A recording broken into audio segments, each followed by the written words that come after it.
Bonjour David Brassat, vous avez présenté aujourd'hui sur les biomarqueurs dans les formes progressives de sclérose en plaques. Est-ce que vous pouvez nous dire un petit peu ce qu'on peut attendre de ces biomarqueurs et lesquels présentent un intérêt pour l'avenir? Alors les biomarqueurs, si on les définit comme quelque chose que l'on obtient à partir d'un fluide qui donne une information sur le fonctionnement de notre organisme, donc c'est pas l'IRM, c'est un marqueur que l'on va aller chercher dans la prise de sang, dans l'urine, dans le liquide céphalorachidien, ont été plutôt décevants ces 10 dernières années. On avait promis monts et merveilles et on n'a pas tenu promesse. Il n'y en a quasiment aucun que l'on utilise, en tout cas dans les formes progressives. Dans les diagnostics des formes progressives sans pousser, les primitivement progressives, pardon, il y a le profil oligoclonal et dans les critères de McDonald, donc il y a bien un biomarqueur. Mais dans les formes secondairement progressives, ce sont pour le moment que des critères cliniques.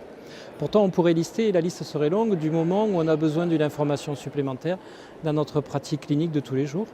Par exemple, justement, à ce moment un peu long où on se pose la question, est-ce que mon patient est en forme secondairement progressive ou pas?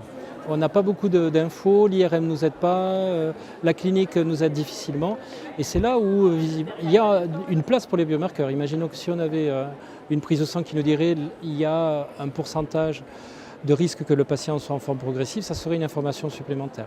Également chez les patients pour lesquels on a des plaintes que l'on a du mal à identifier. Je suis un peu plus lent au travail et nos tests cognitifs ne parlent pas trop parce que finalement peut-être que le patient était parti d'une moyenne au-dessus. Justement, il avait un niveau cognitif au-dessus de la moyenne. Donc quand on le teste, il reste normal, mais il y a bien quelque chose qui se passe.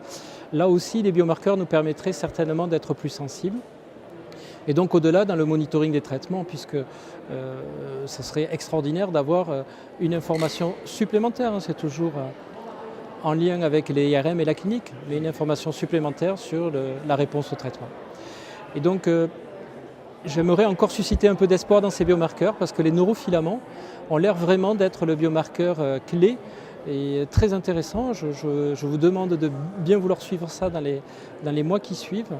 Vraiment sur les statistiques et dans la recherche, ça marche à tous les coups. C'est un bon marqueur de diagnostic des formes progressives, c'est un bon marqueur de monitoring, de pronostic.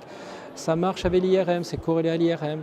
Ça permet d'évaluer la réponse au traitement, donc ça marche bien. Ce qui nous manque, bien sûr, c'est le passage à la clinique, c'est-à-dire un seuil qui serait suffisamment sensible et spécifique et que l'on pourrait utiliser. On nous dirait, à X picogrammes, le patient n'a pas de trouble cognitif, à X picogrammes, il n'a pas de forme progressive, et inversement. Ce seuil, on ne l'a pas encore, mais généralement, quand le marqueur est solide, il suffit de faire des études avec de grosses cohortes pour pouvoir avoir ces seuils qui permettent de passer à la clinique.